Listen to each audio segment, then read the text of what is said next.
বিসমিল্লাহির রহমানির রহিম।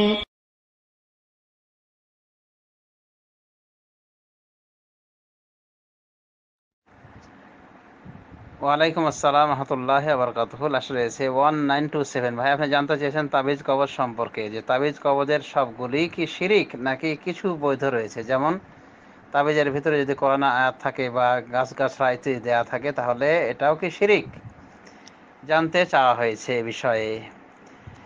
উত্তর হলো বিল্লাহি তৌফিক, জি, তাবিজ কবজ ব্যবহার করাকে রাসূলুল্লাহ সাল্লাল্লাহু আলাইহি ওয়াসাল্লাম শিরিক বলেছেন। অতএব এখান থেকে ফায়সালা হয়ে যাওয়া উচিত। রাসূলুল্লাহ সাল্লাল্লাহু আলাইহি ওয়াসাল্লাম বলেছেন, মান আল্লাকা তামিমাতান ফাকাদ আশরাকা, যে ব্যক্তি তাবিজ কবজ লটকালো সে শিরিক করলো।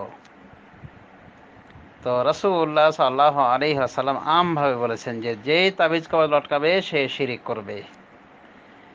এই তাবিজ কবজ এত জঘন্য অপরাধ যে এই হাদিসের ভিতরেই রয়েছে যে 9জন ব্যক্তি, 10জন ব্যক্তির একটি টিম, একটি প্রতিনিধি দল রাসূলুল্লাহ সাল্লাল্লাহু আলাইহি ওয়াসাল্লামের নিকটে ইসলামের বায়াত গ্রহণের জন্য আসে। রাসূলুল্লাহ সাল্লাল্লাহু আলাইহি ওয়াসাল্লাম তাদের 9জন থেকে ইসলামের বায়াত নেন, তাদেরকে বায়াত করান, মানে ইসলামে দীক্ষা লাভ করেন, ইসলামে তাদেরকে দীক্ষা লাভ করান। কিন্তু একজনের ইসলামের বায়াত তিনি করা থেকে বিরত থাকেন। তো এই 9জন বলেছিলেন, ইয়া রাসূলুল্লাহ বায়াতানা ওয়া লাম তুবাইয়হু, হে আল্লাহর রাসূল, আপনি আমাদের থেকে বায়াত নিলেন কিন্তু ওর থেকে তো বায়াত নিলেন না। তখন রাসূলুল্লাহ সাল্লাল্লাহু আলাইহি ওয়াসাল্লাম বলেছিলেন, ইন্না আলাইহি তামিমাহ, ওর গায়ে তাবিজ রয়েছে। সুবহানাল্লাহ, চিন্তা করে দেখেন যে ওর গায়ে তাবিজ থাকার জন্য এত বড় অপরাধ গণ্য করলেন রাসূলুল্লাহ সাল্লাল্লাহু আলাইহি ওয়াসাল্লাম, যে তার হাতে বায়াতই করলেন না ইসলামের, মানে তাকে ইসলামে প্রবেশ করাতেই চাইলেন না। তো যখন বললেন যে ওর গায়ে তাবিজ রয়েছে, তখন ওই লোকটি শরীরে হাত ঢুকিয়ে ওই তাবিজটিকে কেটে ফেলে। তখন রাসূলুল্লাহ সাল্লাল্লাহু আলাইহি ওয়াসাল্লাম তার হাতে বায়াত করেন এবং এই হাদিসটি বলেন যা একটু পূর্বে বলা হলো। হাদিসটি কি? মান আল্লাকা তামিমাতান ফাকাদ আশরাকা, যে ব্যক্তি তাবিজ কবজ লটকালো সে শিরিক করলো, বা যে তাবিজ কবজ লটকাবে সে শিরিক করবে। মুসনাদ আহমদের হাদিস। সুতরাং রাসূলুল্লাহ সাল্লাল্লাহু আলাইহি ওয়াসাল্লামের কথা ব্যাপক আম, অতএব তাবিজ কবজ লটকানো যাবে না এবং তাবিজ কবজের ভেতরে যাই দেওয়া হবে তাই গর্হিত কাজ হবে। কোরআন আয়াত দেওয়া হলে সেটা বিদআত চর্চা করা হবে, মানে শিরিকের জায়গায় বিদআত চর্চা করা হলো। তো কোরআনে আয়াত এভাবে দেওয়ার নিয়ম নাই। আর যারা কোরআনে আয়াত দেয় বলে দাবি করে, দেখবেন যে সেখানে ওই 786 দেয় এবং বিভিন্ন সূরার কোড নাম্বার দেয়, যা আরেকটি জঘন্য বিদআত এবং ইহুদি ধর্মের রীতিনীতির অনুসরণ। তো বিসমিল্লাহির রহমানির রহিমের কোড নাম্বার যেমন 786, ঠিক হরে কৃষ্ণা, হরে কৃষ্ণা হিন্দুদের দেবতার নামও 786 হয়ে যায়। ফেসবুকে আমরা দেখেছি, একবার মিলে গিয়েছে, মিলিয়ে দেখানো হয়েছে যে কোড একই হয়। তাহলে বিসমিল্লাহির রহমানির রহিম শ্রীকৃষ্ণা হরে কৃষ্ণা হলো না বিসমিল্লাহির রহমানির রহিম হলো, ভেবে দেখার বিষয়। আমরা খাওয়ার সময় তো কই 786 বলে তো খাই না, খাই কি 786 আর পর শুরু করে দিয়ে খাওয়া, খাই কি? আমরা খাই না। তাহলে তাবিজে যে দেয়া হয় 786 বিসমিল্লাহর পরিবর্তে, ওটা কোনো বিসমিল্লাহ হলো? নাউযুবিল্লাহি মিন যালিক। তো ওখানে বিদআত ঢোকানো থাকে।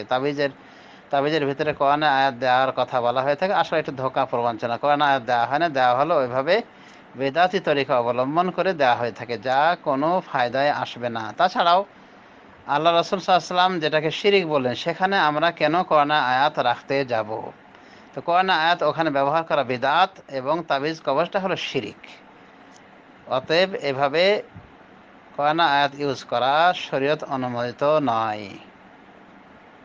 এখানে কিছু ইখতিলাফ থাকলেও আমরা এটাকে সঠিক মনে করি, কারণ কোরআন আয়াত যদি থেকেও থাকে বাস্তবে, তাহলে এর মাধ্যমে বেহুরমতি হয়। কারণ যারা তাবিজ কবজ গলায় দেয় বা হাতে পায়ে দিয়ে থাকে, এরা কিন্তু বাথরুমে যাওয়ার সময় খুলে যায় না, বরং ওটা সাথেই নিয়ে গিয়ে থাকে। তারপরে ভালো মন্দ সর্বপ্রকার মানুষ দেখা যায় যে এই তাবিজ কবজ নিয়ে বিভিন্ন স্থানে ঢোকে, ভালো মন্দ বিভিন্ন স্থানে, সিনেমাতেও যায়, হাম্মামখানাতেও যায়, টয়লেটে যায়, ভালো মন্দ সর্বস্থানে তাদেরকে দেখা যায় এই তাবিজ নিয়ে। অথচ এই তাবিজের উপরেই লেখা রয়েছে আল্লাহ। তাহলে এর মাধ্যমে আল্লাহকে সম্মান করা হলো না আল্লাহকে অপমান করা হলো? নাউযুবিল্লাহি মিন যালিক। তো আসলে আমাদের দেশের ভারত উপমহাদেশের মানুষগুলি আল্লাহকে সম্মান করা শিখিনি, এখনো শিখিনি। এমনকি অনেক হুজুর পর্যায়ের মানুষও আল্লাহকে সম্মান করে না, কিন্তু কারণ যারা এভাবে তাবিজ লিখে দেয়, আল্লাহ লেখা তাবিজ গলায় ঝুলিয়ে দেয়, তারা কি জানে না যে এই তাবিজ কবজ নিয়ে পায়খানা ইত্যাদিতে যাবে, খারাপ জায়গায় পদচারণা করবে? জানে, জেনে শুনেও তাদেরকে এভাবে তাবিজ কবজ দিয়ে থাকে। আর তাবিজ কবজ দেওয়াটাই যেখানে শিরিক, কেনই বা এই তাবিজ কবজ দিবেন আমাদের হুজুর মহোদয়গণ? আল্লাহ তাদেরকে হেদায়েত দান করুন। তো বলা যায় যে অনায়াসে যে শিরিকটা হয়ে থাকে এবং আমাদের দেশের হুজুরদের মাধ্যমে এক শ্রেণীর, এই শিরিকটি হলো তাবিজ কবজের শিরিক। দেখবেন যে বড় হুজুর বড় বড় তাবিজ নিয়ে বসে আছে, আলাইয়াজবিল্লাহ, আল্লাহ হেদায়েত করুন। তাবিজ কবজ ব্যবহার শিরিক। আশা করি বিষয়টি বুঝতে পেরেছি। গাছপালা এগুলি সেবন করা যায়, কিন্তু তাবিজ কবজ আকারে ঝুলিয়ে রাখা চলে না, এটাও ঝোলা যাবে না, কারণ হাদিস ব্যাপক। অতএব ঝোলানোর জন্য কোনো জিনিস এভাবে রাখা ঠিক নয় আরোগ্যের উদ্দেশ্যে। সরাসরি সেবন করতে হবে, ওষুধ আকারে খেয়ে ফেলতে হবে,